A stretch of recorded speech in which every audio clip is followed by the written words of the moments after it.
Sel sebagai unit struktural dan fungsional kehidupan. Pada hierarki organisasi kehidupan, sel berada di tingkatan struktural terendah yang masih mampu menjalankan semua fungsi kehidupan. Sel mampu melakukan regulasi terhadap dirinya sendiri, memproses energi, tumbuh dan berkembang, tanggap terhadap lingkungan, serta melakukan reproduksi untuk melestarikan jenisnya. Setiap organisme tersusun atas salah satu dari dua jenis sel yang secara struktural berbeda. Kedua jenis sel tersebut adalah sel prokariotik dan sel eukariotik. Pada sistem 5 kingdom, hanya Monera yaitu bakteri dan ganggang biru yang memiliki sel prokariotik. Protista, jamur, tumbuhan, dan hewan semuanya terdiri atas sel eukariotik.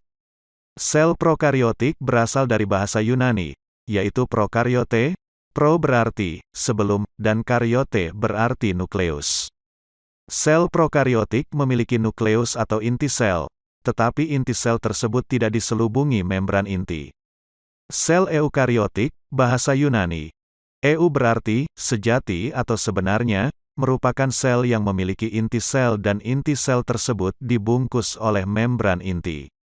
Sel prokariotik terdapat pada bakteri, termasuk sianobakteri. Sel prokariota strukturnya lebih sederhana daripada struktur sel eukariota, karena tidak mempunyai organel yang terbungkus membran. Batas sel ialah membran plasma. Di luar membran plasma terdapat dinding sel yang cukup kaku dan seringkali berupa kapsul luar yang biasanya mirip jeli. Sebagian bakteri memiliki flagela atau organel pergerakan, pili atau struktur pelekatan, atau keduanya yang menonjol dari permukaan selnya. Sel-sel tersebut akan menyusun tubuh makhluk hidup melalui pengorganisasian yang sistematis. Dalam organisasi tubuh, sel memiliki peranan yang sangat penting. Kamu tidak dapat mengamati sel secara jelas pada tanaman atau hewan hanya dengan mata telanjang. Kamu membutuhkan alat bantu berupa mikroskop.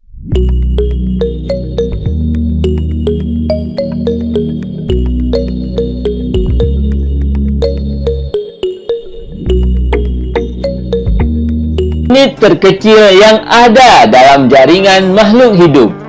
Meskipun kecil, sel dapat menyusun tubuh makhluk hidup, sehingga dapat menciptakan pengorganisasian yang sistematis.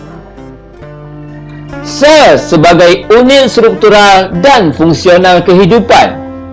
Artinya, sebagai unit struktural, setiap makhluk hidup tersusun dari sel-sel. Dan sebagai fungsional, berarti semua fungsi-fungsi kehidupan berlangsung di dalam sel. Setiap sel memiliki ciri utama tertentu dan menggunakan DNA sebagai informasi genetiknya. Sel dapat dibagi menjadi dua bentuk utama, yaitu sel prokariotik dan sel eukariotik. Sel prokariotik adalah sel yang tidak memiliki membran inti, sedangkan sel eukariotik merupakan sel yang memiliki membran inti. Berikut adalah beberapa bagian sel. Yang pertama, dinding sel. Hanya ditemukan pada sel tumbuhan, bersifat kaku, dan kekakuan tersebut memberi bentuk pada sel. Kemudian ada membran plasma, melindungi sel agar isi sel tidak keluar, menjadi tempat beberapa reaksi, seperti reaksi oksidasi dalam respirasi.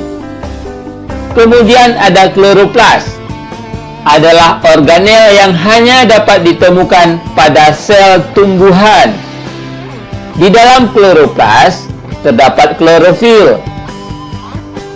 Kemudian ada mitokondria, merupakan tempat pembangkit energi untuk keperluan sel.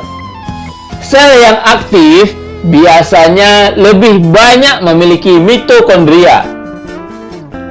Kemudian ada membran inti, merupakan bagian yang melindungi inti dan tempat lalu lintas bahan inti. Kemudian ada inti sel, yang berfungsi mengontrol semua kegiatan sel. Dan yang terakhir ada vakuola, adalah tempat untuk menyimpan makanan dan zat-zat kimia lainnya.